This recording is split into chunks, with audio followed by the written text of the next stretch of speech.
আসসালামু আলাইকুম রহমতুল্লাহি ওবরাকাতু। আলহামদুলিল্লাহ, আসসালাতু ওয়াসসালামু আলা রাসূলিল্লাহ ওয়া বা'দ। সুপ্রিয় দর্শক শ্রোতা ভাই বোন, আমাদের সমাজে অনেক মানুষকে দেখা যায় যারা শখ করে হাতের আঙ্গুলের নখ বেশ বড় করে লম্বা লম্বা করে রাখেন। অনেকে জানতে চেয়েছেন যারা হাত পায়ের নখ লম্বা করে রাখেন, বড় করে রাখেন, তাদের সালাত বা নামাজ বিশুদ্ধ হবে কি না। এ প্রসঙ্গে সর্বপ্রথম যে কথাটি বলতে চাই তা হলো রাসূল করিম সাল্লাল্লাহু আলাইহি ওয়াসাল্লামের হাদিস থেকে আমরা জানতে পারি যে সুনানুল ফিতরা বা মানুষের অভ্যাসগত সুন্নাহ তথা আল্লাহ রাব্বুল আলামিনের পক্ষ থেকে সমস্ত নবী রাসূলদের প্রতি প্রেরিত কমন নির্দেশ এবং সুন্নাহসমূহের মধ্যে থেকে একটি হলো হাত পায়ের নখ ছোট করে রাখা। এজন্য সাধারণ অবস্থায় কোনো মুসলিমের জন্য হাত পায়ের নখ এগুলোকে লম্বা করে রাখা জায়েজ নয়, মাকরুহ।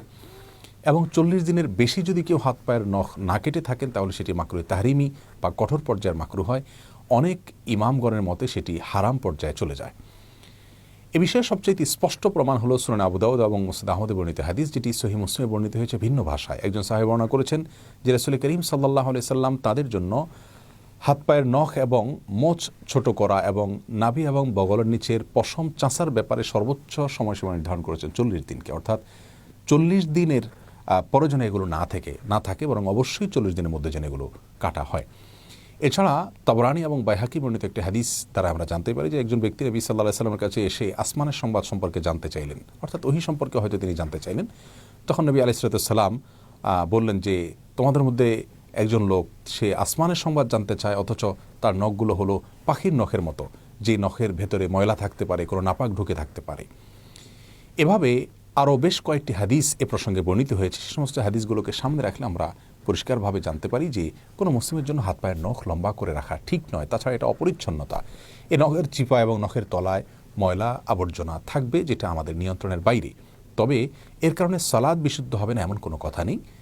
যদি তার নখ তিনি স্বাভাবিকভাবে ধৌত করেন তাহলে সেক্ষেত্রে তার সালাত বিশুদ্ধ হয়ে যাবে। নখের নিচের ভেতরের অংশ পর্যন্ত পানি পৌঁছানোর জন্য আলাদা করে কষ্ট করে কসরত করার প্রয়োজন নাই। তবে হ্যাঁ, ফরজ গোসল ইত্যাদিতে তাকে খেয়াল করতে হবে, বিশেষ করে নখের ভেতরে যদি এমন কোনো ময়লা থাকে যে ময়লা থাকার কারণে সেখানে পানি পৌঁছাবে না এবং সেটা বাহ্যিক অংশ থাকে নখের, তাহলে সেক্ষেত্রে তার গোসল আদায় হবে না। ওযুর ক্ষেত্রে একই কথা, বিশেষ করে রং ইত্যাদি থাকলে।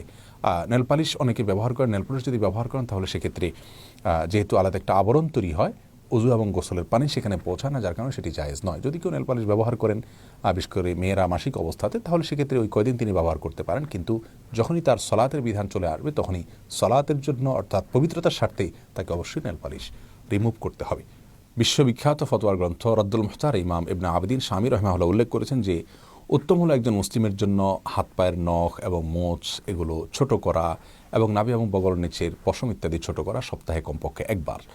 আর যদি সেটা তিনি করতে না পারেন তাহলে অবশ্যই 40 দিনের মধ্যে করা। যদি 40 দিন হয়ে যায় বা 40 দিন পার হয়ে যায় তাহলে সেক্ষেত্রে তিনি কিন্তু শরীয়তের যে এক্ষেত্রে কঠোর সতর্কতা বা সতর্কবার্তা রয়েছে তার আওতায় তিনি পড়ে যান।